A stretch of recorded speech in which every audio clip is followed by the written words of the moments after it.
జగనన్న అధికారంలో ఉన్న టైంలో విశాఖ ఋషికొండ మీద నిర్మాణం చేసిన బంగ్లాలను ఏం చేయాలన్న ముచ్చట్ల ఏపీ సీఎం చంద్రాల్ సారు మంత్రులతో చర్చలు గట్టిగానే పెడుతున్నాడట.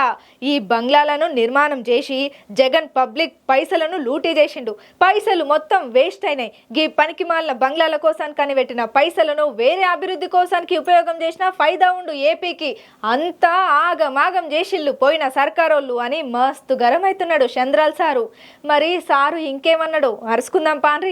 జగన్ హయాంలో విశాఖ రిషికొండ మీద నిర్మాణం చేసిన బంగ్లాలు ఏవైతే ఉన్నాయో అన్నిటినీ చంద్రాల్ సారు అనువనువున పరీక్ష చేయనీకే మంత్రులతోనే కలిసి వ్యూహంగా వీక్షణంగా మొత్తం తరఫీదు చేసుకుంటూ వచ్చిండు. ఇక మంత్రులతోని దీని మీద పెద్ద డిస్కషన్ కూడా పెట్టిండు. ఇక మొట్టమొదలు మినిస్టర్లు అందరూ కలిసి బిల్డింగ్ చుట్టూ ఒక రౌండ్ అయితే వేసిండ్రు. అనువను అన్ని రూములు కలియ తిరిగిండ్రు, అన్ని చూసుకున్నారు. అక్కడ ఇంటీరియర్ ఎట్లున్నది, గోడలు ఎట్లున్నది, రంగులు ఎట్లున్నది, సీలింగ్లు ఎట్లున్నాయి, కట్టిన సిమెంట్లలో నాణ్యత ఉన్నదా లేదా, ఇక ఇట్లా వివరంగా అన్ని విషయాలను తెలుసుకున్న తర్వాత గట్టి ఆలోచన చేసిండు. దీని మీద ఖచ్చితంగా మనం ఒక నిర్ణయానికి రావాలని చెప్పి ఇక అక్కడ ఉన్నటువంటి మంత్రులను అందరినీ ఒక రూమ్లలోకి తీసుకుపోయి గట్టి వ్యూహాలను రచించే పనుల పడ్డాడు చంద్రాల్ సారు. కాకపోతే ఈ కూటమి సర్కారు లేనిపోని అన్ని మా మీద నూకుతున్నది.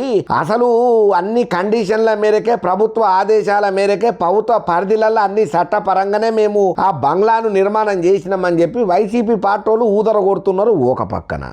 కాదు వీళ్ళు చెప్పే అంత నమ్మాల్సినంత అవసరం లేదు, మొత్తం ఇన్వెస్టిగేషన్ పురాగా చేస్తే మొత్తం బట్టబయలు అవుతుంది అన్నట్టు కూటమి సర్కారు ఆలోచన చేస్తున్నదట. సరే, అంత లోపలికి మనం పోకుండా అసలు ముచ్చట ఏందనేది రెండు ముక్కలల్లా చెప్పుకుంటే, మినిస్టర్లంతా బిల్డింగ్ చుట్టూ చూసిన తర్వాత అక్కడ ఒక మీటింగ్ పెట్టుకున్నారు. మీటింగ్ పెట్టుకున్న తర్వాత అందరికి అనిపించింది ఏందయ్యానంటే, ఈ జగను అధికారాన్ని అండబలాన్ని అడ్డం పెట్టుకొని పైసలన్నిటిని ఊదాగా చేసిండు, నిబంధనలకు విరుద్ధంగా నిర్మాణం చేసిండు అని కొంచెం వాళ్ళకు ఒక క్లారిటీ వచ్చినట్టు అనిపించింది. ఇక ఏదేమైనా కానీ చంద్రాల్ సారు లీడర్లు, నాయకులు, కార్యకర్తలు అందరితోని కలిసి రిషికొండ ప్యాలెస్ అయితే ఒకసారి సందర్శన చేసిండు. ఇక ముందు దీని మీద ఎటువంటి ఆలోచనలు చేస్తాడో, ఏమని అంటాడో మనకు మాత్రం ఏం తెలుసు, చూద్దాం.